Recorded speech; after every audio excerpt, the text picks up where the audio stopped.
안녕하십니까. MTN 한라인5입니다. 첫 번째 소식입니다. 건설업계가 원자재가 인상과 금리 인상, 부동산 PF 부실 우려까지 삼중고에 시달리고 있습니다. 특히 최근 들어 금융권 PF 대출이 막히는 추세이다 보니 건설 허가를 받고도 착공을 미루는 사업장이 늘어나고 있는데요. 윤석열 정부가 제시한 270만 가구 공급 계획에 차질이 불가피할 전망입니다. 윤석진 기자의 보도입니다. 올해 들어 지난 7월까지 건축 허가를 받은 면적은 10만 8천여 제곱미터. 작년보다 13%가량 늘어난 수치입니다.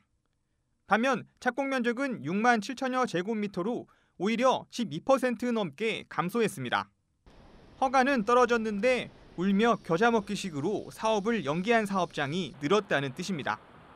현재 공사비가 비싸지고 금융 비용이 올라가서 사람들이 이게 제대로 허가를 받아놓은 상황에서도 막상 공사를 못 들어가는 거예요.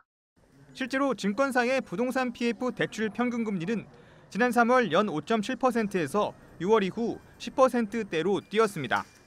최근에는 그마저도 받기가 어려워졌습니다.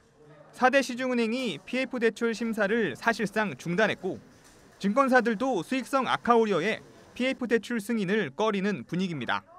글로벌 환경도 만만치 않습니다.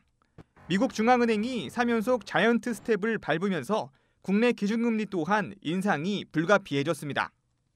건설사 입장에서 자금 조달 비용이 앞으로 늘어날 수밖에 없다는 뜻입니다. 공매나 이런 걸로 지금 8년 넘어가는 사업장이 대구에서부터 이렇게 지방 위주로 발생을 하고 있거든요. 이제 그 심각한 상황이 발생을 했는데 실질적으로 이제 막 터져 나오는 중이고.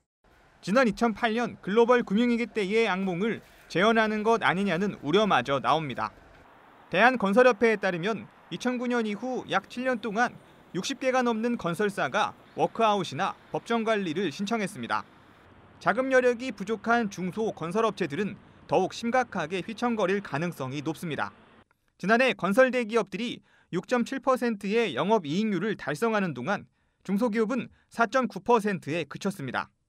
전문가들은 특히 정부가 목표한 주택 공급 물량을 달성하기 어렵다고 지적합니다.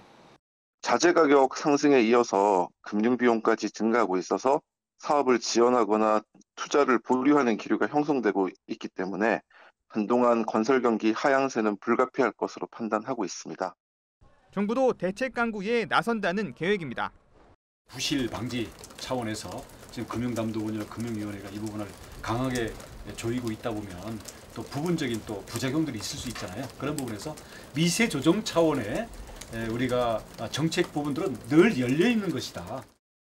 내년이 2008년 금융위기의 재현이 될지 분위기 반전의 출발점이 될지 주목됩니다.